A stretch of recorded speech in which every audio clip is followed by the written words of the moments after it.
Hello everyone, I'm Santiago, and today I'm gonna be testing Forza Motorsport 7 on the GeForce GTX 1050 Ti for FPS monitoring. This time I won't be using cam since it's not currently working with universal Windows applications, so in the meantime I'll be using MSI Afterburner instead.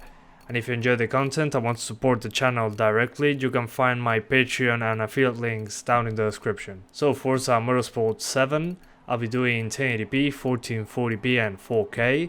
To skip any of those sections of the video, check the description below. So first I'll show you 1080p, trying to get 60 frames per second. And it will be pretty easy to do so by just maxing out the game and using 2 times MSAA. You might see a drop in performance every once in a while, but it's totally playable. I wouldn't really mind too much about it. Then at 1440p I was able to use pretty much high settings and it ran pretty well at 60 frames per second with some drops, just similar to 1080p but using lower settings. And this time I was able to use 4K on the 1050 Ti. For some reason the demo didn't load any of the levels for me at 4K. This time around I was able to play at 4K without an issue.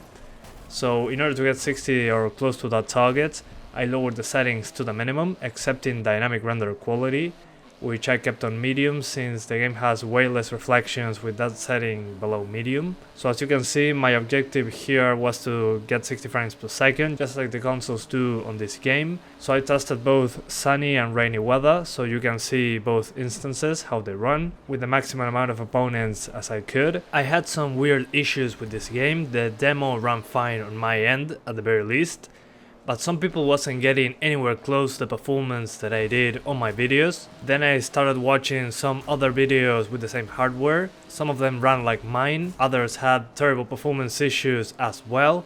So I started recording the full game and I ran into performance issues this time around. So after I finished recording, I ran a race one more time just to test it out once again. But I had way better performance than before for some odd reason. So I recorded everything again from scratch, but this time performance was significantly better.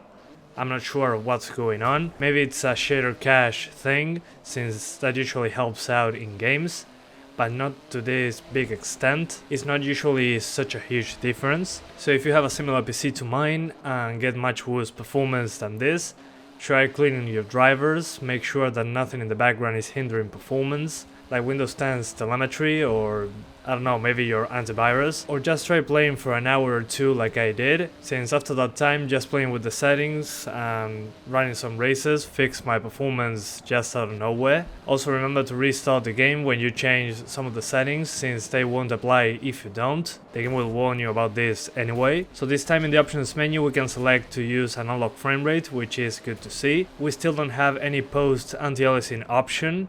We can only select MSAA, which is a bummer, since it's a bigger performance hit than post anti-aliasing. The option called dynamic render quality is also a big impact in performance, controls many things at once it seems, like the amount and refresh rate of reflections.